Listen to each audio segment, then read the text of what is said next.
Kurt Wooker Jr., live here at the CoinGeek Backstage here at London Blockchain Conference, and I'm joined by Tibor Merey. I think there was a lot of sanity and clarity in your presentation here, and coming from somebody from Boston Consulting Group and a background in consulting and big business, what is something that you could tell if you could just shake the typical blockchain person and say, hey, here are like 2 or 3 major problems that need to be fixed that would help accelerate us into a place where we're doing real business and solving real problems? Yeah, so I think it's first and foremost really caring about the business problem you solve. I think we have seen for so long that blockchain has been carried around as a hammer looking for nails, and those times are over. People have seen shiny hammers come and go, but do you really solve a problem? And I think that's the key thing that any business, but especially blockchain businesses, need to focus on. And that's the only thing that will drive adoption for the space. Yeah, no, absolutely. What do you think, as things have evolved, we've seen a lot of iterations of what the blockchain is supposed to be for. Your presentation was about Web3 and you have experience with AI and some of these other things. But what's your, if we were to just dial it back, what's your thought on Bitcoin as money or just the basics, the fundamentals? Is there value there to be unlocked, or should we just be looking forward at Web3 and identity solutions and the future of the internet? Well, I mean, I personally, in my day-to-day work, I'm obviously working with corporates where much more is around how can I drive business value in their current processes. So that's, I think, where most of my time gets spent at. I mean, I think that the vision of decentralized currency is still alive. And I think it's actually, we see that time and again, that traditional financial systems, they are flawed, right? So I think the original reasons that led to the original white papers, they are as valid, if not more valid than ever.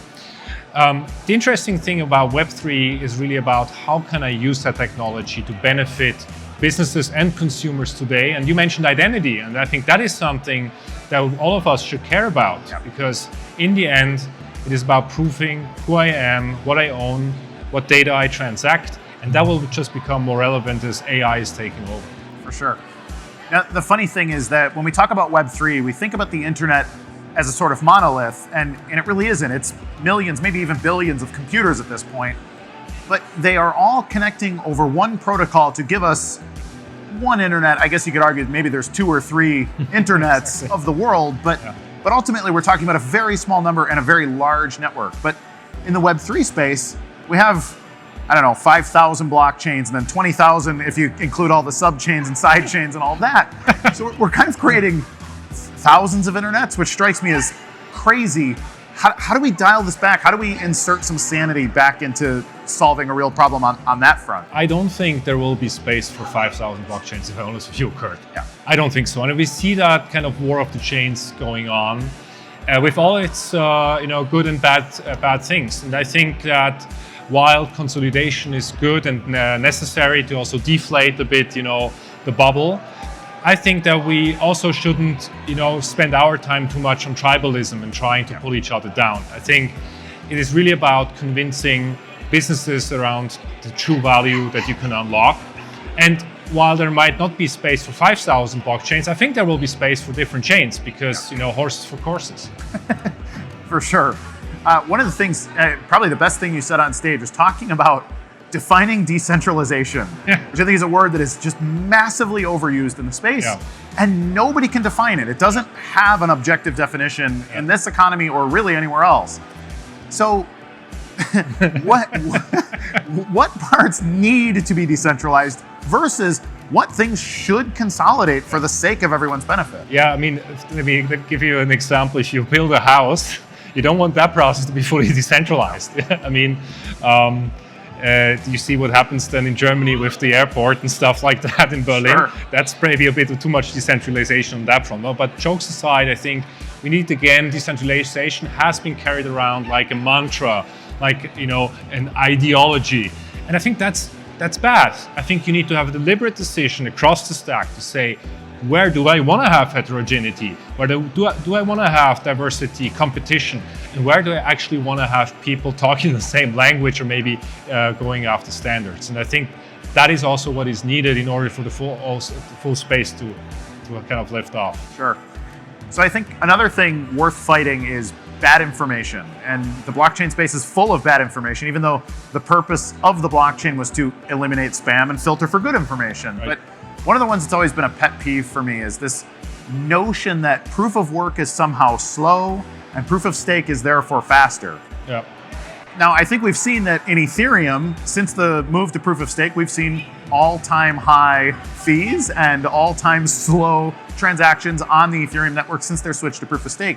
And it's actually completely divorced from that. It's irrelevant to those things. But how do we fix these sort of built-in mantras being in the consulting space? You're talking to big government, big tech, big business. So do you have a 100 level course that you give to these kind of people first, or are you stuck just having to fix these problems as they go? Yeah, I mean, I think you're putting the finger in the wound here, because I think the only thing that is worse of having an uninformed person to talk to is a misinformed person. and that is actually true for many other technologies as well. I mean, I do a lot of work in extended reality, and metaverse has also had, its ups and downs, and now it's actually a word you should no longer use in many areas. So in the end, I think you need to really cut through the hype and go straight to where the value is. And if you mention sustainability, and you say in the end, sustainability is around not technologies or proof of work, proof of stake, to go like for a transaction on a specific use case, what is my footprint on that one? And if I can have a lower transaction with proof of work because the chain is built differently than proof of stake, hey, you should look at that at face value. Yeah. How about ESG? I think ESG is a little bit tangential to that part of the conversation, but it's a crucial thing that is talked about and required on a lot of the planet. If you're going to deal with governments, ESG is something that needs to be absolutely accounted for. So can you have that proof of work conversation? I know some people will just say no to proof of work, but in a world where I can say, well, how about 1 million transactions per second, but it's a proof of work blockchain. So it's exponentially more efficient in this regard, but you need to learn why we're doing it this way. Can you bridge that gap? Can you have that conversation? I think in general, again, you have to move away from hearsay, and you need to again look at what's the specific outcome, what's the input that goes into, in this case, a transaction, right? And I think that's where you really need to make the case. You need to follow through. I think you need to actually then be able to audit it. You need to be able to prove it, and so on and so forth. But I think blockchain and ESG is actually what we see many of our ESG work being powered by blockchain, because again, we need to be able to trust that the amount of CO2 is actually being saved. And we see so much scam going on. We know with certificates where those trees have never been planted or have been sold twice or 3 times, and that is not good for putting trust into ESG as a whole. For sure.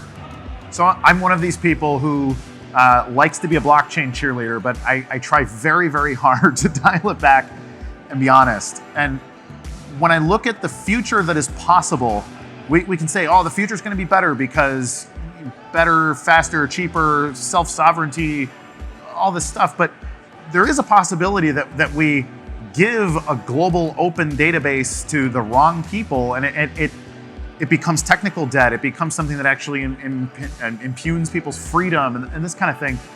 How do we make sure we go the right direction and actually give people new tools but maintain their privacy? I think thinking back 20 years of Facebook and Twitter and all these things that are, wow, this is great, we're communicating, but we've actually lost a lot of privacy. We've lost a lot of things along that path that we may never claw back. How do we make sure that we implement the future of Web3 in a way that we're not regretting in 20 years? Yeah. I mean, humanity has a history of learning from the things we built. And I think that has been part of our human nature since the beginning of mankind. The thing is only that the speed and now also the degree of disruption is so big that I think the cost of making mistakes become really, really big. And so in some ways, in this case, going fast is not always the best way. And I think the other part is that we should be asking not only technical questions, but philosophical questions. Like, how do we want to live? How do we want to be governed? And how can we make sure that we don't make so many mistakes that we can't roll back afterwards. Absolutely. Is there a democratic way or a egalitarian way or a competitive way to do that? Is there a system? It's a good question. I think in the end, and that's maybe where I also mentioned in my talk, the European Union standing out. I mean, there's so many things that need to be fixed for Europe to take a leadership position in tech. But I think Europe has still a lot of human capital, a lot of democratic values in the way we do things. And now on the Web3 and kind of decentralized identity way, it actually is an asset to us. I think we are quite far ahead in terms of giving back the authority over personal data to our citizens. And so that is, I think, a role model where we should not always just be jealous of the tech scene in the US, but we should actually also think, hey, there might be something more than just a technological question behind it. I love that. Thank you for your time. It's been a pleasure. Thank you, Kurt. I'm Kurt Wilker Jr. This has been CoinGeek Backstage at the London Blockchain Conference.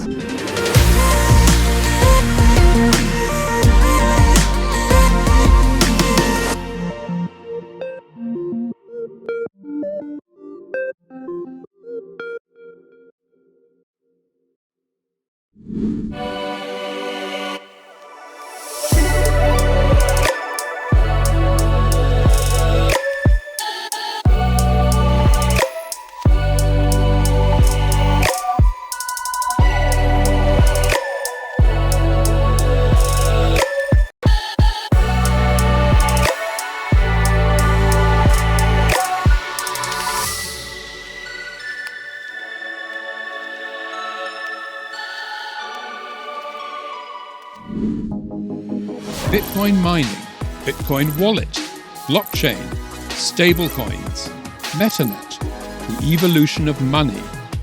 Everybody is talking about Bitcoin today, but what exactly is it? Learn the basics from experts. Learn what Bitcoin is, how it works, and why it matters. Blockchain 101, your ultimate guide to the fundamentals of blockchain.